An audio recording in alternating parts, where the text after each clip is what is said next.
Hi students, welcome back to a new class. Thumbnail देखकर आपको पता चल ही गया होगा कि हम कर रहे हैं पेपर 1 की unit 8 ICT information and communication technology.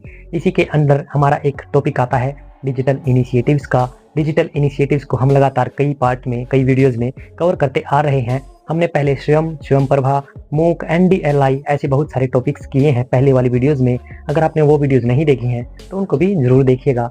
आज की क्लास में हम बात करने वाले हैं एक और इम्पोर्टेंट टॉपिक, एक और इम्पोर्टेंट डिजिटल इनिशिएटिव के बारे में, जो कि हमारा है वर्चुअल लैब्स। वर्चुअल लैब्स क्या है, इसकी क्यों इतनी इंपॉर्टेंस है, क्यों ये हमारे यूजीसी नेट के पेपर फर्स्ट में पूछा जाता है, कब लॉन्च हुआ, इसके क्या बेनिफिट है, इसका स्ट्रक्चर क्या है, सभी चीज़ों के बारे में आज इस क्लास में हम जानेंगे, जो हमारे पॉइंट ऑफ व्यू से, हमारे पेपर के पॉइंट ऑफ व्यू से इंपॉर्टेंट हो जाती हैं। तो चलिए दोस्तों, हम जानते हैं कि वर्चुअल लैब है क्या, वर्चुअल लैब्स होती क्या है। जब कोई भी स्टूडेंट फिजिकल तौर से, फिजिकली किसी प्रयोगशाला में नहीं जा सकता, अपना प्रयोगशाला, अपने एक्सपेरिमेंट नहीं कर सकता, तो वो क्या करेगा, वो असहाय हो जाएगा। इसके लिए क्या एक हमारी सरकार ने, हमारे एमएचआरडी ने, हमारी आईआईटीज़ ने एक लॉन्च किया है डिजिटल इनिशिएटिव। बहुत ही अच्छा इनिशिएटिव है ये कह सकते हैं कि आप घर बैठे इससे आप एक्सपेरिमेंट कर पाएंगे।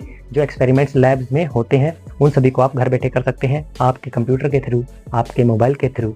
ये बहुत ही लाभदायक एक इनिशिएटिव है, आप इसे यूज कर सकते हैं। कोई भी स्टूडेंट जो हमारा लैब में एक्सपेरिमेंट करना चाहता है वो इसे यूज कर सकता है। तो चलिए दोस्तों, हम जानते हैं इसके बारे में, इसका लॉन्च कब हुआ, इसकी सारी डिटेल्स हम जान लेते हैं पॉइंट ऑफ व्यू हमारे पेपर के। तो दोस्तों, ये होगा वर्चुअल लैब, एमएचआरडी का ये एक डिजिटल इनिशिएटिव है, बहुत ही इंपॉर्टेंट है और कह सकते हैं 2010 में इसकी लॉन्च हुई थी और ये NMEICT के अंडर में डेवलप हुआ था।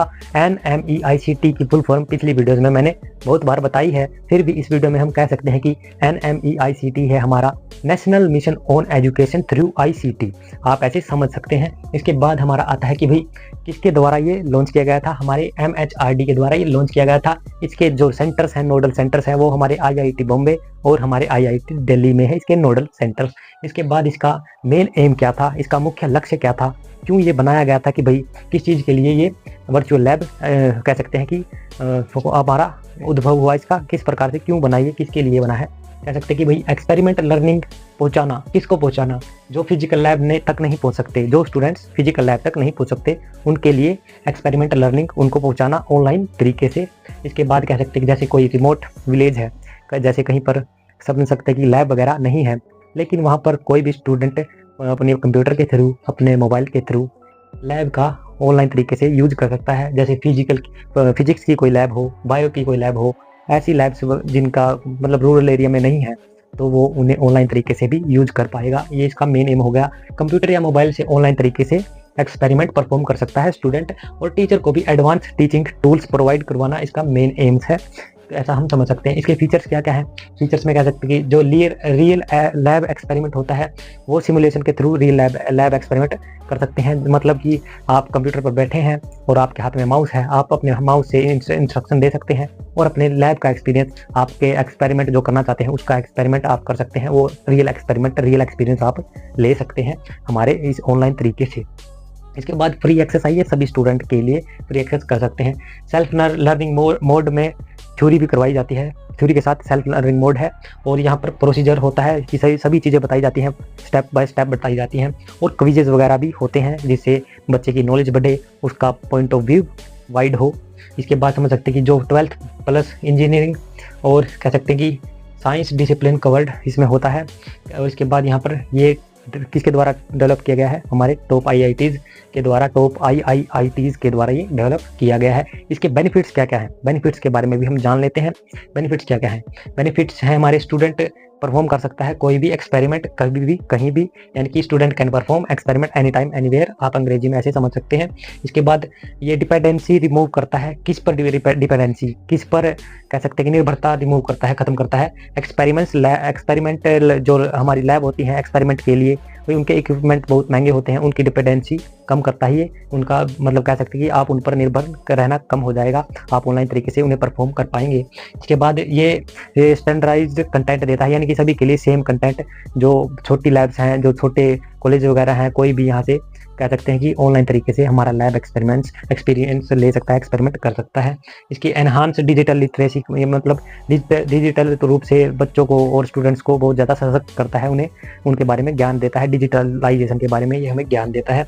और इसके बाद कह सकते हैं reduce maintenance cost of labs, यानी कि लैब्स की जो मेंटेनेंस कॉस्ट होती है उसको भी ये कम करने में सहायता देता है।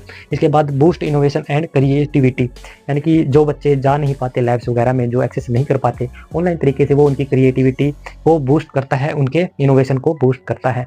ऐसे इसके ये बहुत सारे कह सकते हैं कि लाभ हो गए, बेनिफिट्स हो गए। इसके बाद इसका स्ट्रक्चर, इसके स्ट्रक्चर में क्या क्या आता है? इसके स्ट्रक्चर में कह सकते हैं कि कई सेक्शन आते हैं, कई सेक्शंस में ये बांटा गया है, डिवाइड किया गया है। इसके पहला सेक्शन आता है थ्योरी सेक्शन, जहाँ पर बेसिक कंसेप्ट्स होते हैं, प्रिंसिपल्स होते हैं, उन्हें डिटेल्ड एक्सप्लेनेशन के साथ दिया गया होता है, प्रोवाइड करवाया जाता है थ्योरी सेक्शन में। इसके बाद प्रोसीजर सेक्शन होता है, स्टेप बाय स्टेप एक्सपेरिमेंट का प्रोसीजर आपको बताया जाता है।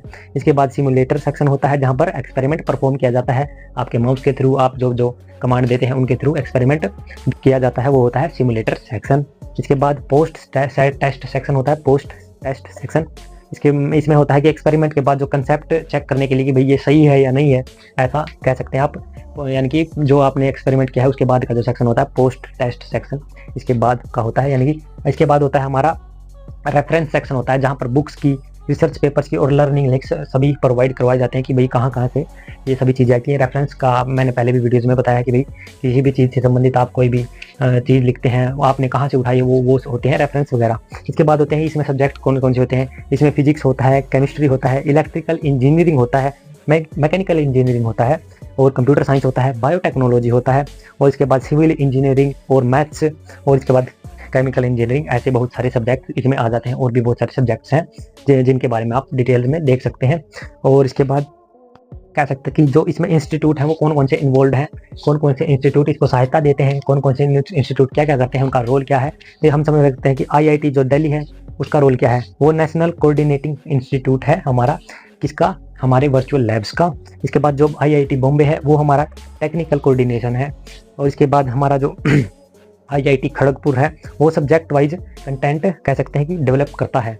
इसके बाद हैदराबाद जो IIT हैदराबाद है वो करता है रिमोट ट्रिगर्ड लैब्स है, यहाँ पर इसका रोल है। इसके बाद IIT रुड़की, गुवाहाटी और कानपुर, ये तीनों का क्या रोल है, ये सिमुलेशन एंड कंटेंट क्रिएशन पर फोकस करते हैं, ऐसा आप समझ सकते हैं। इसके बारे में यही बहुत इंपॉर्टेंट चीज़ें थी जो क्वेश्चन पेपर, मतलब कह सकते हैं आपके पेपर में पूछी जा सकती हैं। तो यही आज की हमारी वीडियो थी। हमने जाना कि वर्चुअल लैब क्या है, कब लॉन्च हुई, किसने इसे डेवलप किया, कौन इसे चलाता है, कौन कौन से इसके कोऑर्डिनेटर हैं, इसके बारे में फिर कौन से इंस्टीट्यूट हैं, सब्जेक्ट कौन से कवर होते हैं, और कह सकते हैं इसका स्ट्रक्चर क्या है, कौन कौन से इसमें सेक्शंस वगैरह आते हैं, इसके बेनिफिट्स क्या हैं, इसके फीचर्स क्या हैं, हमने एग्जांपल के साथ इनको समझ लिया है। अगर आपको वीडियो हेल्पफुल लगी हो तो वीडियो को लाइक कीजिएगा, शेयर कीजिएगा अपने दोस्तों के साथ, और चैनल को भी जरूर सब्सक्राइब कीजिएगा ताकि लगातार आपको ऐसी ही इन्फॉर्मेशन वाली वीडियोस मिलती रहे। आज की वीडियो में इतना ही। All the best your preparation. Thank you दोस्तों। Prep Guru Sarvajeet, smart study for sure success.